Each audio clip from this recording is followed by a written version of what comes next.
ಆ ಕಲ್ಲು ನೀರು ಕರಗ ಹೊತ್ತಿನ ಕಾಲದಲ್ಲಿ ಬಿಲ್ಪತ್ರೆಯಲ್ಲಿ ಅರ್ಚನೆಯನ್ನು ಮಾಡಿ ಆ ಪರಮಾತ್ಮನ ಲಿಂಗವನ್ನು ಮುಟ್ಟಿದ್ದೇ ಆದರೆ ನಮ್ಮ ಎಲ್ಲ ಸಂಕಷ್ಟವೂ ಮಾಯವಾಗುತ್ತದೆ ಎಂದು ಇನ್ನೊಂದು ಕಡೆ ಇದೆ. ಆದರೆ ಈ ಜಾಗದಲ್ಲೂ ಕೂಡ ಪ್ರತಿಯೊಬ್ಬರಿಗೂ ಮುಟ್ಟುವುದಕ್ಕೆ ಅವಕಾಶವನ್ನು ಕೊಟ್ಟಿದ್ದೀನಿ ಲಿಂಗವನ್ನು. ಇಲ್ಲಿ ಕಾಡಲಿಂಗೇಶ್ವರ ಅಂತೇಳಿ ಚಾಮುಂಡೇಶ್ವರ ಸನ್ನಿಧಿಯಲ್ಲಿ ಲಿಂಗವನ್ನು ಸ್ಥಾಪನೆಯನ್ನು ಮಾಡಿ ಅಲ್ಲಿ ಪ್ರತಿಯೊಬ್ಬರಿಗೂ ಅವಕಾಶವನ್ನು ಮಾಡಿಕೊಡಲಾಗಿದೆ. ಪ್ರತಿಯೊಬ್ಬರು ಕೂಡ ಒಂದು ತೊಟ್ಟು ಗಂಗೋರ್ತ, ಅಮೃತ, ಎಳನೀರು ಇಂಥವು ಅನೇಕ ಥರ ಅವಕಾಶವನ್ನು ಹಾಕಿ ಆ ಲಿಂಗದ ಮೇಲೆ ಬಿಲ್ಪತ್ರೆಯನ್ನು ಇಟ್ಟು 108 ಬಾರಿ ಆ ಶಿವನ ಜ್ಞಾನವನ್ನು ಮಾಡಿದ್ದೆ ಆದರೆ ನಮ್ಮ ಎಲ್ಲ ಕರ್ಮಗಳನ್ನು ಕಳೀತವೆ ಅಂತಕ್ಕಂಥದ್ದು ಅಂದಿನಿಂದ ಇಲ್ಲಿನವರೆಗೂ ನಡೆದು ಬಂದಿದೆ. ಅಂಥ ಒಂದು ಕಾರ್ಯವನ್ನು ಶ್ರೀ ಕ್ಷೇತ್ರ ಭಕ್ತ ಮುನೀಶ್ವರನ ಸನ್ನಿಧಿಯಲ್ಲಿ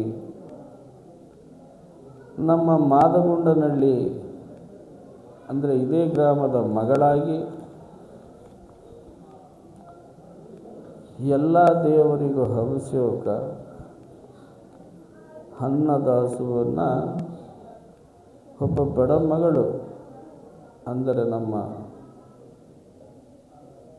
ರಂಗಪ್ಪನವರು ಹಮ್ಮಿಕೊಂಡಿದ್ದಾರೆ. ಇದಕ್ಕೆ ಒಂದು ಕಾರಣ ಆಯಿತು. ಇವತ್ತು ಕಳಸ ಅವರ ಮನೆಯಿಂದಲೇ ಬರಬೇಕಾಗಿತ್ತು, ಆದರೂ ಕಳಸ ತರೋಕ್ಕಾಗಲಿಲ್ಲ ಅಂತ ಒಂದು ಕಾರಣಾಂತರದಿಂದ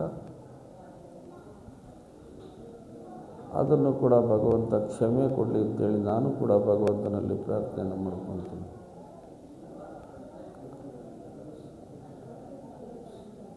ಎಷ್ಟು ಬೇಗ ನಾವು ಬೇಡಿದ್ದನ್ನು ಕೊಡುವುದು ಅಂದರೆ ಪರಶಿವ ಒಬ್ಬ,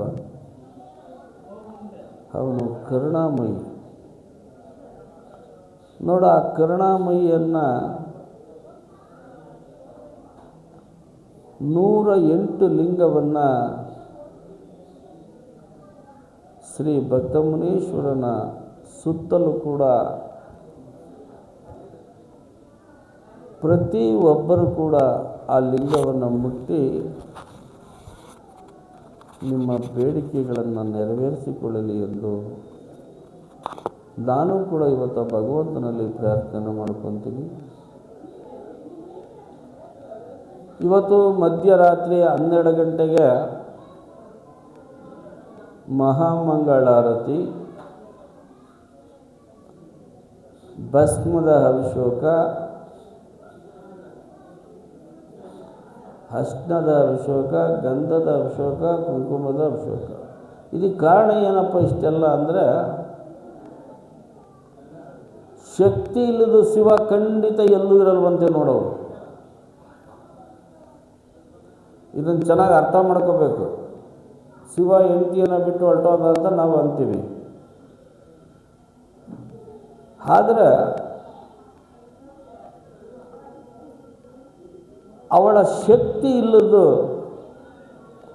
ಅವಳ ಭಿಕ್ಷೆ ಇಲ್ಲದು, ಅವಳ ಅಭಯ ಇಲ್ಲದು, ಅವಳ ಜ್ಯೋತಿ ಇಲ್ಲದು, ಅವಳ ಆತ್ಮ ಇಲ್ಲದು, ಅವಳ ನುಡಿ ಇಲ್ಲದು, ಅವಳ ನಡೆ ಇಲ್ಲದು, ಈ 7 ಭಾಗ್ಯವನ್ನು ಇಲ್ಲದಂತಕ್ಕಂಥ ಆದಿಶಕ್ತಿ ಖಂಡಿತವಾಗಲೂ ಶಿವ ಇರಲು ಒಂದೇ ಜಾಗದಲ್ಲಿ.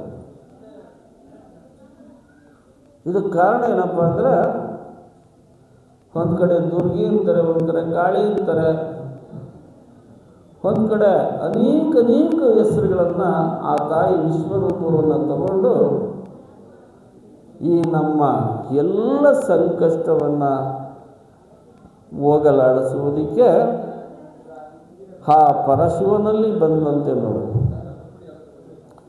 ಪರಶಿವನು ಕೂಡ ಆ ಶಕ್ತಿಗೆ ಎದುರು ಬಿಡ್ತಾನಂತೆ ನೋಡಿ.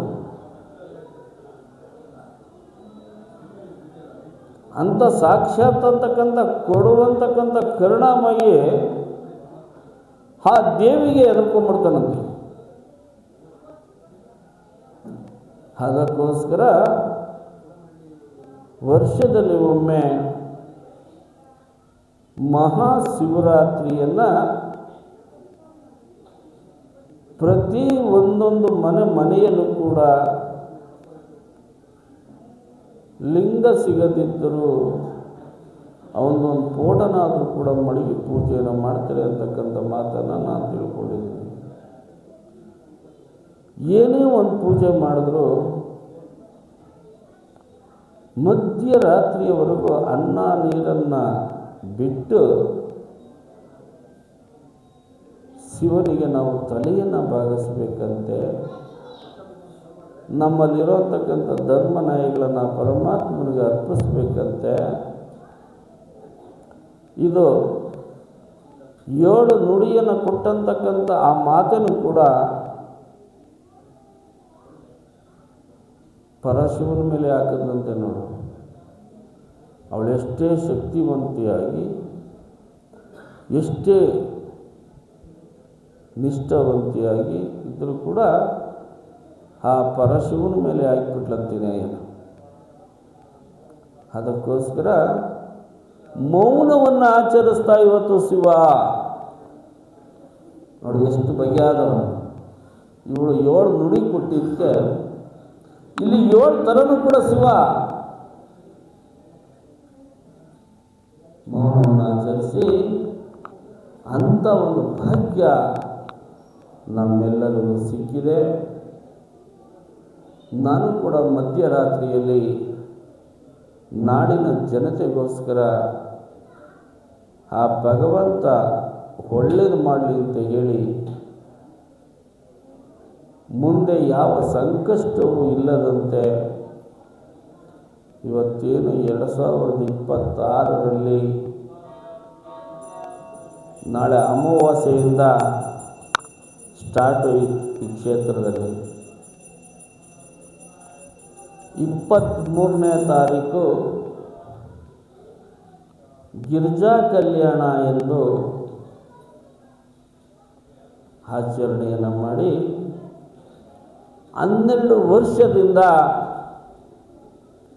ಈ ಕ್ಷೇತ್ರದ ಮಗನಾಗಿ ಕ್ಷೇತ್ರಕ್ಕೆ ಭಕ್ತನಾಗಿ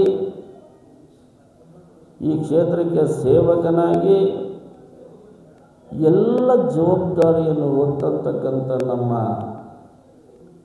ಹನುಮೇಗೌಡವರ ಕುಟುಂಬದಿಂದ ಗಿರಿಜಾ ಕಲ್ಯಾಣ ಮತ್ತು ಸಂಜೆ 7 ಗಂಟೆಗೆ ಪಂಜಿನ ಸೇವೆ ಅಲ್ಲಿಗೆ ಪ್ರಾರಂಭ ನಮ್ಮದಾಯಿತು ಅಂತ. ಪ್ರಾರಂಭ ಆದರೆ ಒಂದು 5 ದಿನ 7 ದಿನ ಭಿಕ್ಷಕ್ಕೆ ಹೋಗಬೇಕು. ಅಂತರದಲ್ಲಿ ಮುಂದಿನ ತಿಂಗಳು 3ನೇ ತಾರೀಕು 12 ಗಂಟೆ 37 ನಿಮಿಷಕ್ಕೆ ಸರಿಯಾಗಿ ಶಿವನ ಪರಿವರ್ತನೆ ಬ್ರಹ್ಮಸ್ತುವ ತೇರು. ಇದು ಎಲ್ಲದಕ್ಕೂ ಕೂಡ ಪ್ರತಿಯೊಬ್ಬ ಭಕ್ತರು ಕೂಡ ಭಾಗಿಯಾಗಬೇಕು ಅಂತ ಹೇಳಿ ನನ್ನ ಆತ್ಮಪೂರ್ತಿಯಾಗಿ ನಿಮ್ಮೆಲ್ಲರಲ್ಲೂ ನಾನು ಕೇಳ್ಕೊಂಡಿದ್ದೀನಿ. ಏಕೆಂದರೆ ಇದು ವರ್ಷಕ್ಕೆ ಒಂದು ದಿನ ಸಿಗುವ ಭಾಗ್ಯ. ಎಲ್ಲ ಕಡೆಯೂ ಕೂಡ ಇಲ್ಲ ಶಿವನ ತೇರಿರುತ್ತದೆ, ಇಲ್ಲ ಪಾರ್ವತಿ ತೇರರಿತದೆ, ಇಲ್ಲ ಶ್ರೀನಿವಾಸನ ತೇರರಿತದೆ. ಈ ಜಾಗದಲ್ಲಿ ಶಿವ ಮತ್ತು ಪಾರ್ವತಿ, ಸುಬ್ರಹ್ಮಣ್ಯ, ಗಣೇಶ, ಬಸವಣ್ಣ ಅಂದರೆ ಆ ಪರಿವರ್ತನೆಯ ತೇರು ಸಾಗುತ್ತಿದೆ. ಅದಕ್ಕೆಲ್ಲರೂ ಕೂಡ ನಾವು ಭಾಗಿಯಾಗೋಣ. ಪ್ರತಿಯೊಬ್ಬರೂ ಕೂಡ ಯಾವುದೇ ಒಂದು ಮದುವೆಯ ಕಾರ್ಯ ಆಗದೇ ಇರೋರು, ಸಂತಾನ ಇಲ್ಲದವರು ಗಿರಿಜಾ ಕಲ್ಯಾಣಕ್ಕೂ ಮತ್ತು ಪಾರ್ವತಿಯ ಅವಳ ಅಭಯಕ್ಕೂ ಬ್ರಹ್ಮೋತ್ಸವ ತೇರಿಗೂ 9 ಬಾಳೆಹಣ್ಣನ್ನು ಎಸೆದು ಆ ತೇರಿಗೆ ಕೈ ಹಾಕಿದರೆ ಖಂಡಿತವಾಗಲೂ ನಮ್ಮೆಲ್ಲ ಕಷ್ಟವೂ ಕೂಡ ಪಾರವಾಗ್ತದೆ. ಏಕೆಂದರೆ ನಾನು ಇಷ್ಟೊಂದು ಹೇಳೋದಕ್ಕೆ ನಾನೇನೊಬ್ಬ ವಿದ್ಯಾವಂತಲ್ಲ, ನಾನೊಬ್ಬ ಅವಿದ್ಯಾವಂತನಾಗಿ ನಿಮ್ಮೆಲ್ಲರಿಗೂ ತಿಳಿಸುವಂತಕ್ಕಂಥ ವಿಚಾರಗಳು ಇದು ಇವತ್ತಿಂದ ನಡೆದು ಬಂದಿರೋದಲ್ಲ, ಜೀವನ ಚರಿತ್ರೆಯಲ್ಲಿ ನಡೆದು ಬಂದಿರತಕ್ಕಂಥ ಒಂದು ಕೂಡ. ನಾಳೆ ಅಮಾವಾಸ್ಯೆ ದಿವಸ ಆ ಪರಮಾತ್ಮ ಮಹಾದೇವ ಜೋಳಿಗೆಯನ್ನು ಕಟ್ಟಿಕೊಂಡು ಭಿಕ್ಷಕ್ಕೆ ಹೊರಡತಕ್ಕಂಥ ಒಂದು ದಿನ ಅಂತೆ. ಅಂಥ ಒಂದು ದಿನದಲ್ಲಿ ಸಂಜೆ 6 ಗಂಟೆಗೆ ಸರಿಯಾಗಿ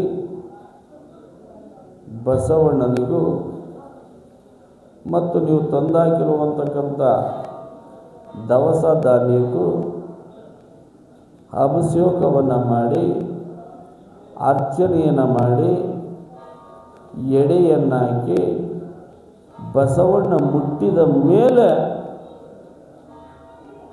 ನಾಡಿನ ಜನತೆಗೆ ಸಿಗುವ ಭಾಗ್ಯ ಅಂತ ಹೇಳಿ ಇವತ್ತು ಈ ಸಂದರ್ಭದಲ್ಲಿ ನಾನು ಇಷ್ಟಪಟ್ಟಿದ್ದೀನಿ. ತಾವೆಲ್ಲರೂ ಕೂಡ ಶಾಂತಯುತವಾಗಿ ನಡೆಸಿಕೊಡಬೇಕು. ಜೈ ನಮಃ ಪಾರ್ವತಿ ಪದೇ, ಜೈ ನಮಃ ಪಾರ್ವತಿ ಪದೇ, ಜೈ ನಮಃ ಪಾರ್ವತಿ ಪದೇ. ಶಿವಾಯ ಶಿವಾಯ ಶಿವಾಯ ಶಿವಾಯ ಶಿವಾಯ ಶಿವಾಯ ಶಿವಾಯ ಶಿವಾಯ ಶಿವಾಯ. ನೋಡಿ, ಇದೇ ರೀತಿ ಆ 108 ಲಿಂಗವನ್ನು ಮುಟ್ಟಿ ಆ ಪರಮಾತ್ಮನ ಪಾದಕ್ಕೆ ತಾವೆಲ್ಲರೂ ಚಿರಋಣಿಯಾಗಬೇಕು ಅಂತ ಹೇಳಿ ನಾನು ಆ ಭಗವಂತನಲ್ಲಿ ಕೇಳ್ಕೊಂಡಿದ್ದೀನಿ.